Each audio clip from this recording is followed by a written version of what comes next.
Давайте воздадим аплодисменты Иисусу.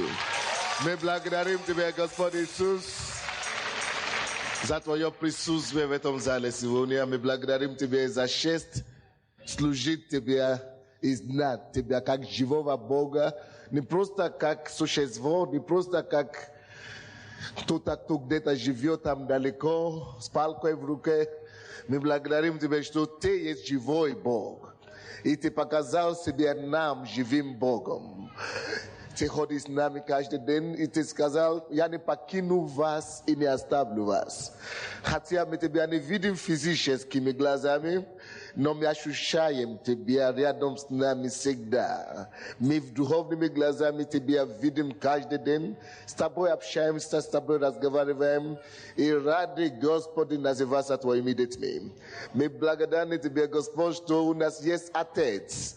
Мы не сирота, слава Тебе, Господи, Ты есть наш Отец, земной и небесный Отец. Будь прославлен, Иисус, во имя Иисуса Христа. И весь народ сказал: Аминь. Аминь. Давайте воздадим благодарение Господа еще раз. Аллилуйя. Слава живому Богу. Аминь. Вы знаете, сегодня многие празднуют Рождество по-разному. Многие празднуют Рождество с бутылкой водки. Многие празднуют Рождество с сигаретами в руках. Многие побоями. Мать бьет папу, папа бьет маму. Но вы знаете, даже если у нас это было в прошлой жизни, то мы можем сейчас достоверно и смелостью объявить и заявить, что этого уже нет у нас. И этого уже не будет. Потому что Бог дал нам совершенно иную жизнь. Новое качество. Вы знаете, основа на то, чтобы были собраны сегодня, есть Бог, конечно. И Бог дал нам Его Слово. Это Библия. Библия есть книга жизни.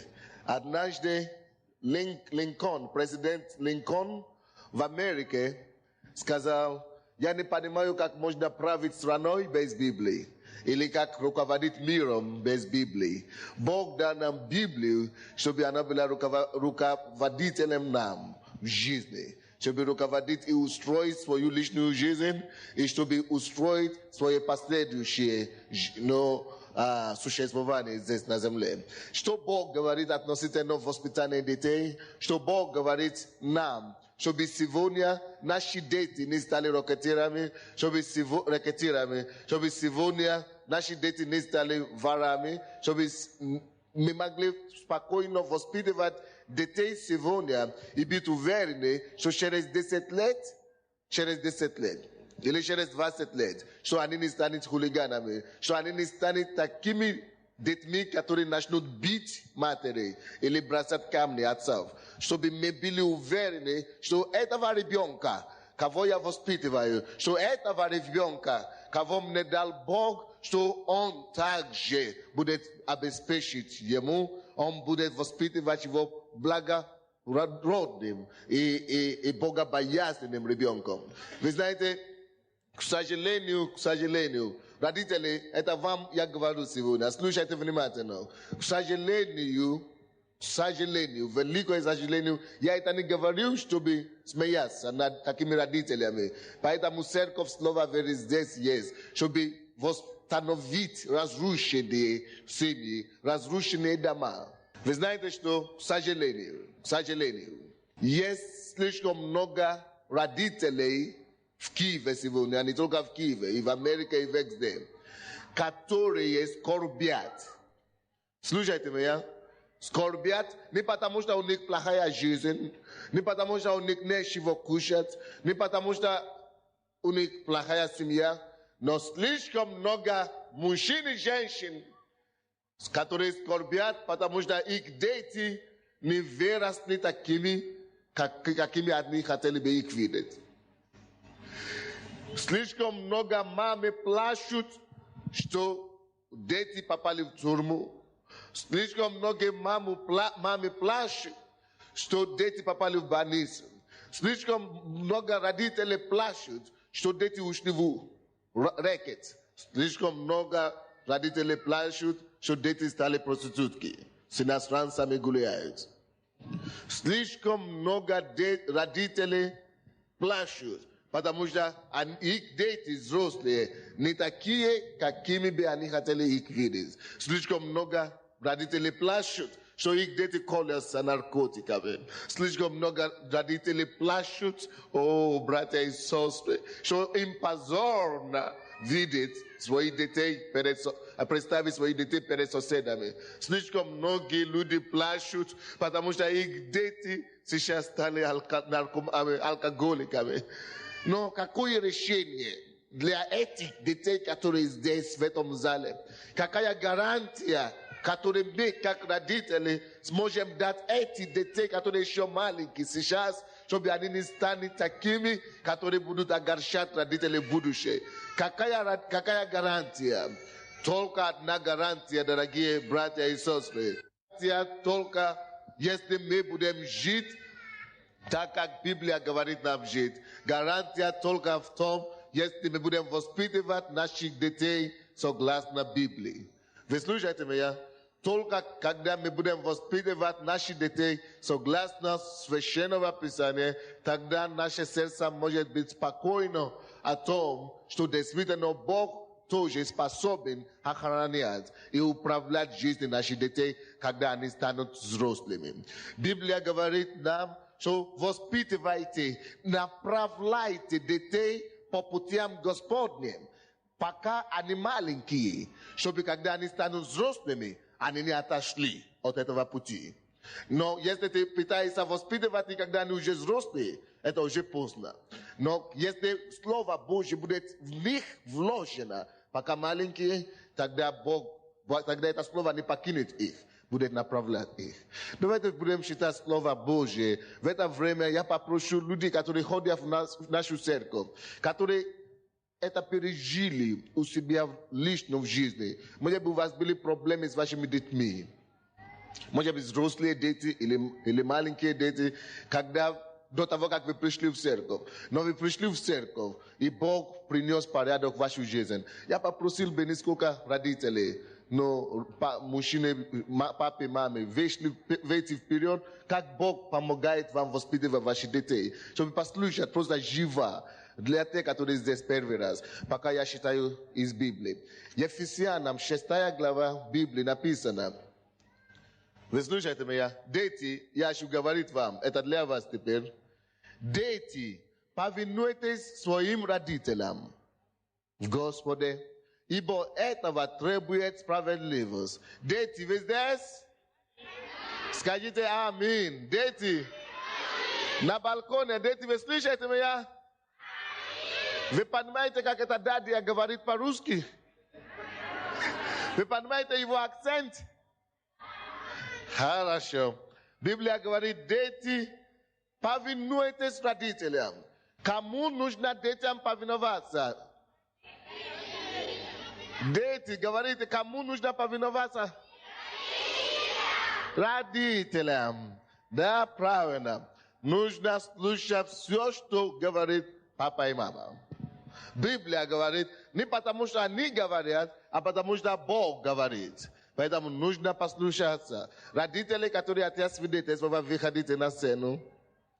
И здесь написано, посчитай отца твоего и мать. Это первая заповедь с обетованием. Посчитай отца твоего и мать. Это первое обетование, заповедь с обетованием. Да будет тебе благо и будет долго летен на земле. И отцы не раздражайте детей ваших. Родители, Библия говорит, не раздражайте детей ваших, но воспитывайте их. Братья и сестры, слушайте, как нужно воспитывать детей. Воспитывайте их в учении и наставлении Господнем. Только в учении и наставлении Бога, Бог заповедует нам воспитывать своих детей. Если мы будем воспитывать их иначе, так как Бог указывает нам воспитывать их, братья и сестры, гарантия есть для вас. Это, конечно, злая гарантия, Но безусловная гарантия, что они отойдут от вас. Вы потеряете эти детей. Потому что Бог, который создал небо, который создал землю, который образует детей в чреве матери еще, Он знает, как нужно их поднимать, как нужно их воспитывать благородными детьми. Он сказал, воспитывайте детей. Это Божья заповедь, это Божье правило. Только по учению и наставлению Господним. Только на учении Бога. На Библии только можно воспитывать детей. Любые родители, либо это в Америке, либо это в Китае, либо это в Африке, то воспитывает своих детей без этого учения Господня, без Библии, без наставления с неба. Они обречены, братья, на то, чтобы потерять эти детей, которые они так любят. Многие родители, к сожалению, сегодня говорят, нам некогда ходить в церковь, нам некогда Библию читать, надо детей воспитывать. Поэтому нам некогда в церковь, детей надо воспитывать. Видите, как вы хотите воспитывать детей своими силами, своими знаниями, которые дали нам коммунисты? Нужно ходить в церковь, именно чтобы вы сначала обучали себя, воспитали себя, чтобы вам есть что сказать детям. Вы слышите меня? Поэтому это глупо очень для взрослых, которые не хотят посвятить себя Богу и ходить в церковь. Вы знаете почему? Я вам докажу. Вы слышите меня? Родители, папа и мама, слушайте меня. Вы есть, посмотрите в свою жизнь. Вы есть такой сегодня. Вы есть такие сегодня, потому что вчера вы так воспитывали себя. Или иначе говоря, то, что у вас есть сегодня, это плод того, что вы посеяли вчера. Вы слышите меня? То, что вы умеете делать сегодня, то, что у вас есть сегодня, это всего лишь плод или результат того, что вы посеяли в своей жизни вчера. Например, слушайте меня. Я говорю по-русски сегодня, но я не русский человек. Так?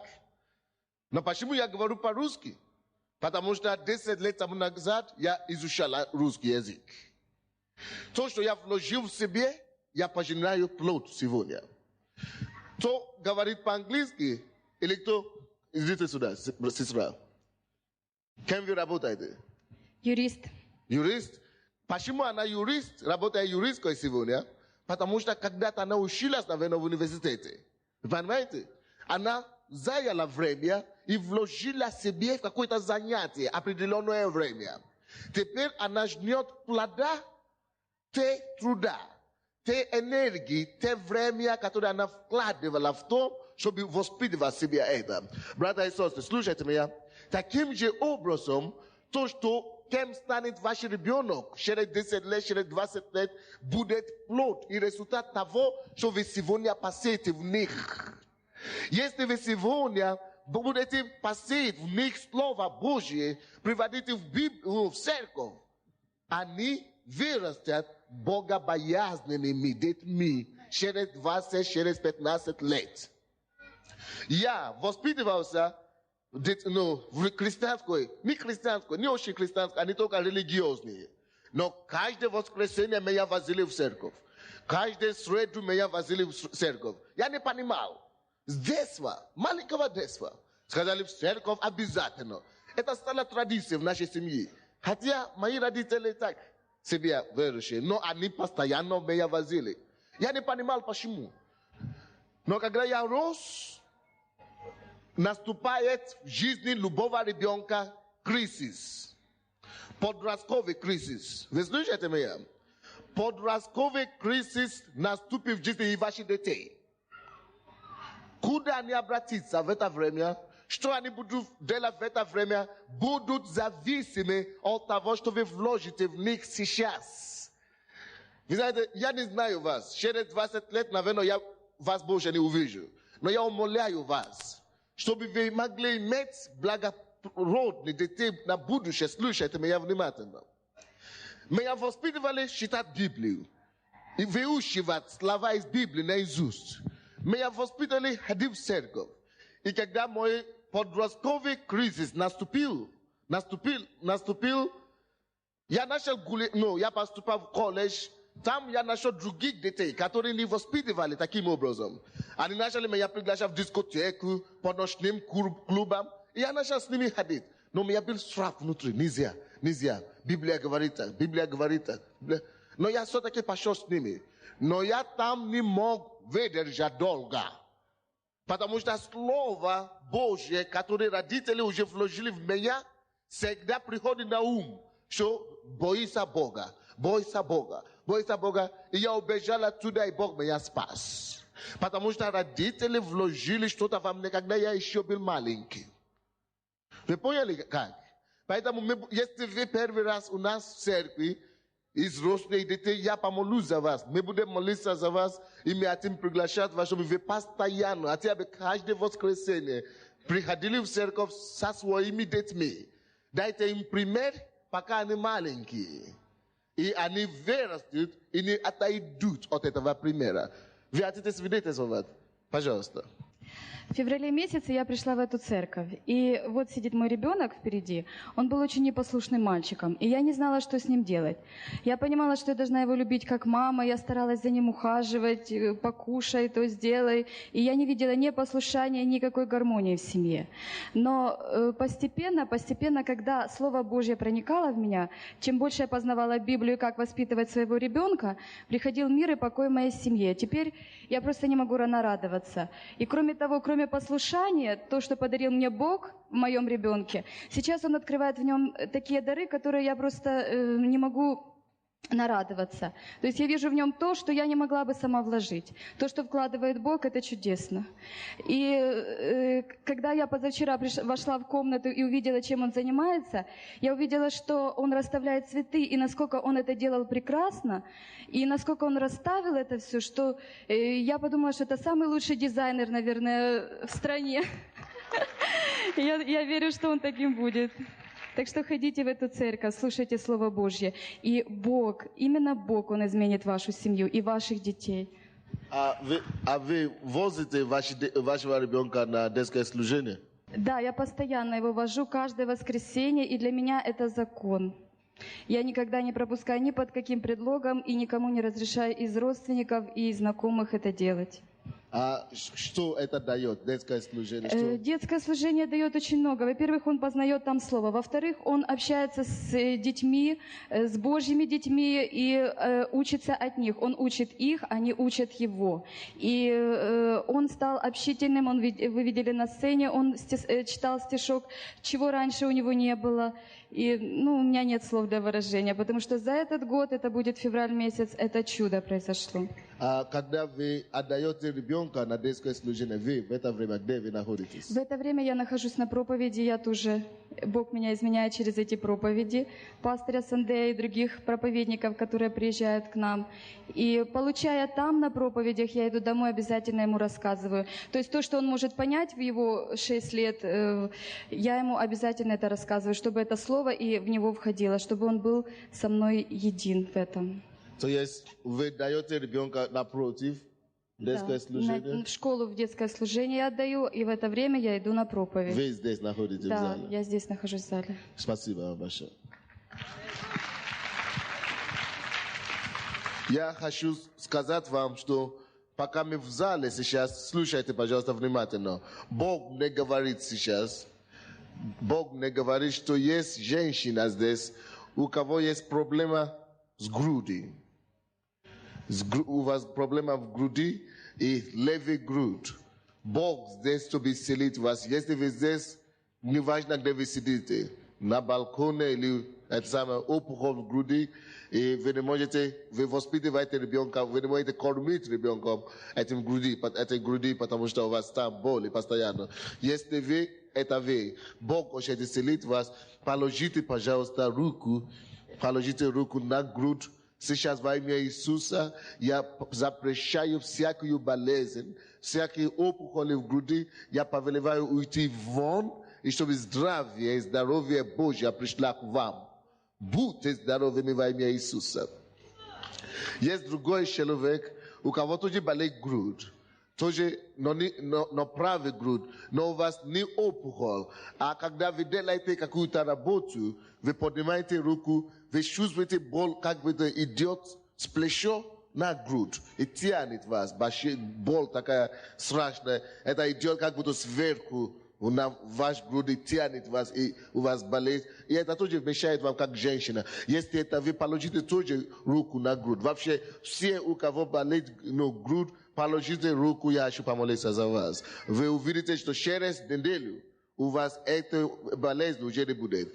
У некоторых из вас сегодня тут же прекратится. Во имя Иисуса я запрещаю всякие болезни в груди у женщин здесь в этом зале и у мужчин. Во имя Иисуса Христа я посылаю Божье здоровье, Божье исцеление. Будьте укреплены силой Божьей и будьте освобождены, будьте здоровыми во имя Иисуса Христа.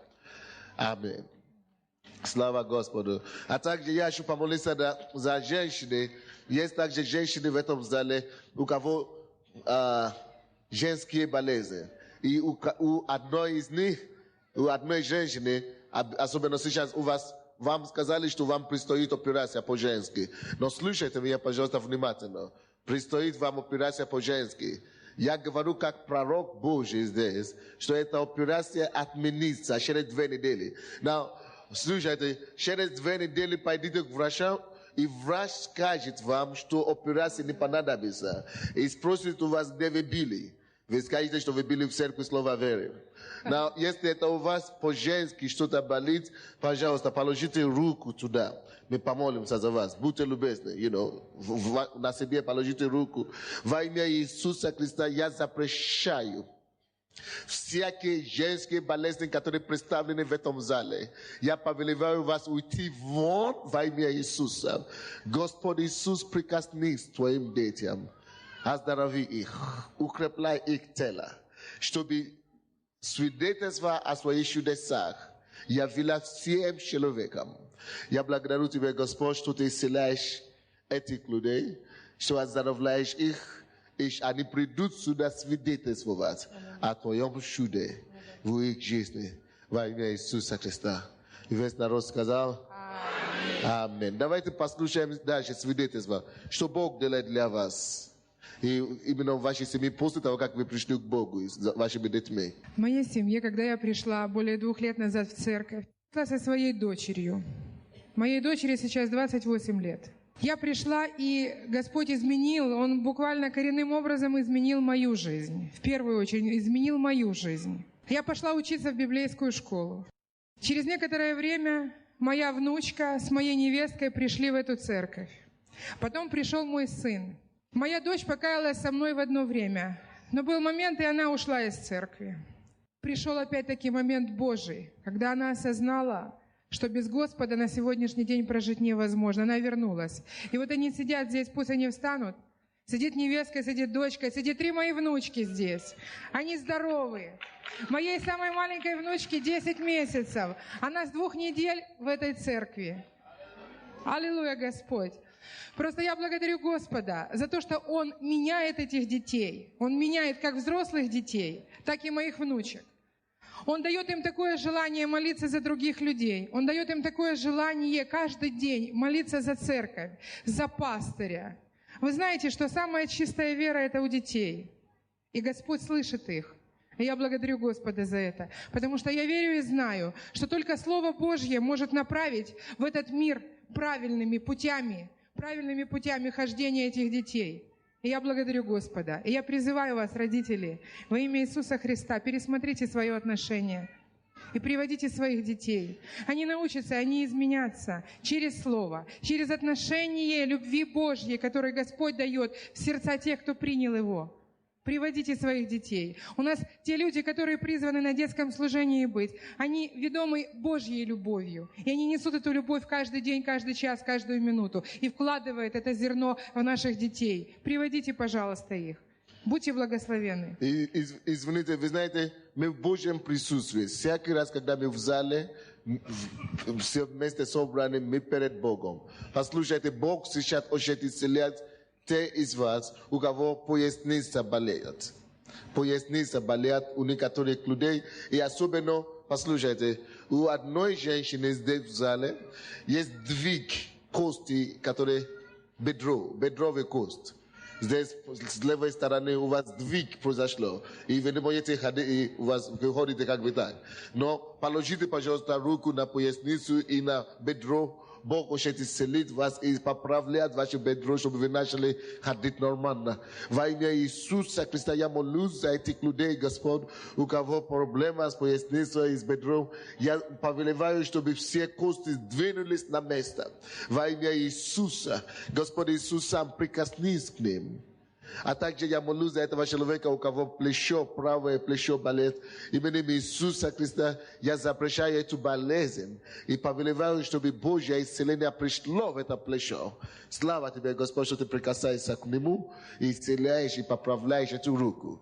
Именем Иисуса. Аминь.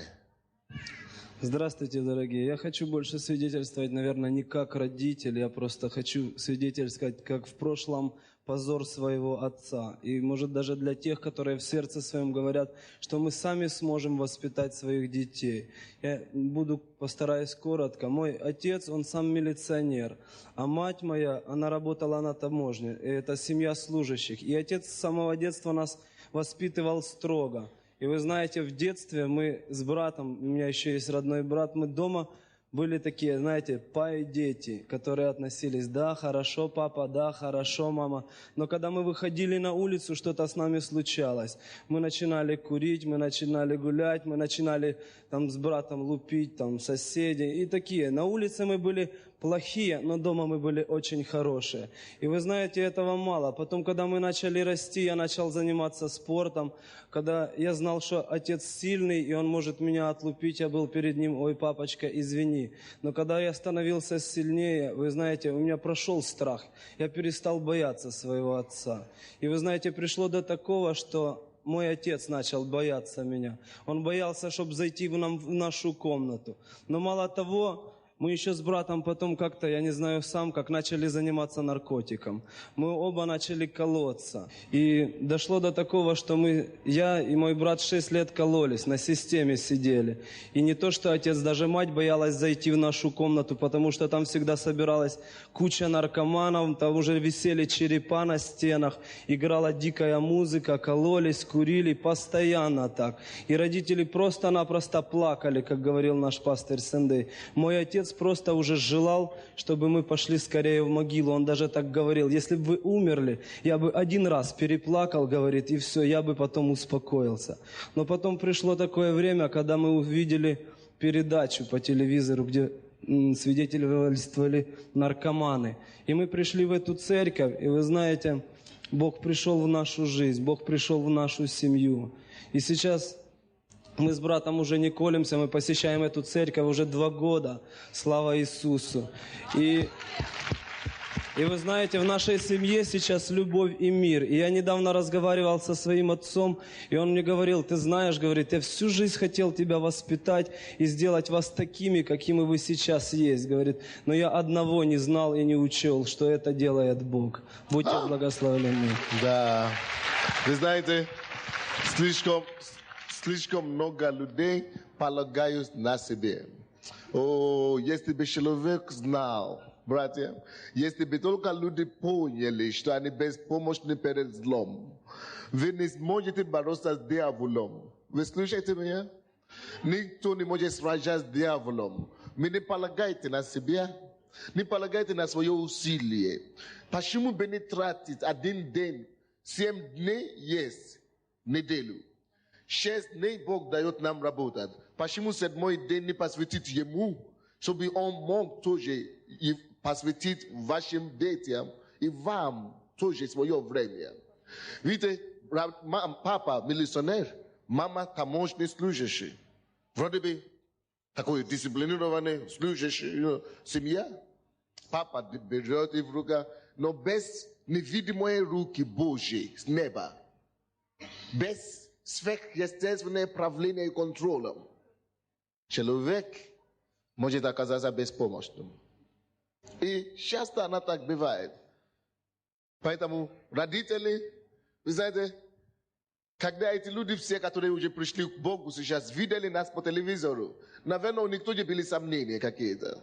Наверное, они сказали, пойдем, не пойдем, попробуем.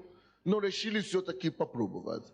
И сейчас они радуются то, что они решили тогда служить и ходить за Богом. Дорогие мои, я вас не знаю, я ничего не возьму от вас, но ради вас, ради будущего Украины, потому что дети – это будущее страны.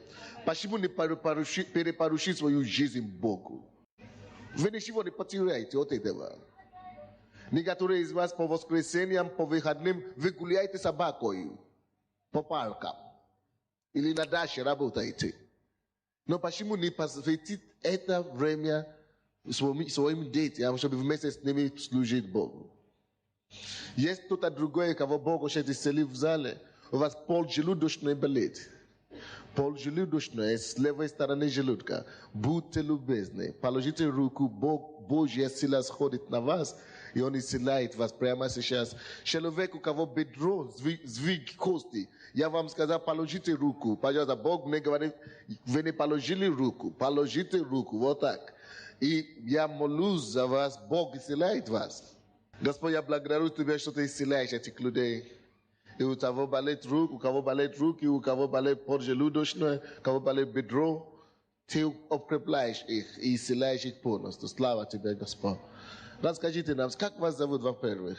Мария. Микрофон, говорите. Дорогие братья и сестры, я пришла в эту церковь совсем недавно. Первый раз пришла просто посмотреть. Когда это было? Это было 1 декабря. Месяц. Месяц назад. Теперь со мной пришла внучка. Она сейчас на детское служение ходит. Сын пришел, покаялся. Вы Дочка сказали, придет. что вы пришли посмотреть. Что вы думали вообще о нас? Будьте откровенны. Откровенно скажу, первый раз я подумала, куда-то я попала, извините, что-то неправильно. Неправильно поймете. А совершенно второй раз, когда я пришла, конечно, почувствовала, что именно это мой дом, и я правильно пришла, и мои дети придут, внучка пришла, брат мой пришел с женой, с детьми, 2 племянницы с детьми здесь. Вот. Слава Богу, я... За месяц. Я исцелилась, у меня был... тройничный нерв застужен. Это все, конечно, уже прошло. Камни в почках у меня были, растворились, я это видела. Вышли. Серьезно? Да. Как растворились песком, выходили с меня камни. Поджелудочная перестала болеть, у меня желчного нет, изжога перестала печь. Слава Тебе, вот Господь. это все то, что я получила от Господа за месяц. За месяц. За месяц. Внучка моя во 2 классе занимается 1 четверть, у нее были все 4, 1 5. Уже эту четверть, у нее только 1 4, все 5. И благодарю Господа Бога, что привел меня сюда. Благодарю нашего пастора Сандея за Слово Божие, которое он нам дает. Через Духа Святого вселяет в нас веру в Господа Бога. Благодарю. Слава вас Богу. всех благодарю. Мы очень рады за вас. Пускай Бог благословляет вас обильно. Пожалуйста. Значит, я пришла свидетельствовать о том, что Бог делал в моей жизни с моим ребенком. Я была тоже сильно молодая мама, и очень мне хотелось иметь воспитанного и хорошего ребенка. Я перечитала кучу литературы по поводу воспитания. И как он подрастал, я понимала, что я совершенно не знаю, что с ним делать. Я пыталась делать все, что там написано, но он почему-то не слушался все равно. Чем больше не слушался, тем я больше расстраивалась. Вот когда я пришла уже к Богу и познакомилась с Иисусом, Иисус начал меня учить. Он мне начал говорить, что прежде всего, любишь ли ты Его? Ты об этом подумала? Я подумала, да, действительно, наверное, я Его не настолько люблю, раз я на Него могу сердиться, могу обижаться. И Он научил меня потихонечку, Иисус, любить своего ребенка. И я поняла, что это главное. Просто любить своего ребенка. Когда его любишь, то не можешь на него не обидеться, не рассердиться. Ничего, это чудное создание. Это помог мне понять мой Как Господь. зовут сестра? Как вас зовут? Да. Меня Оля. Оля. Но, Оля, согласись, что никакой родитель или мама, папа не скажет, что он не любит ребенка. Возможно, просто вышла и забыла все, что хотела сказать. Дело такое. Дело в том, что...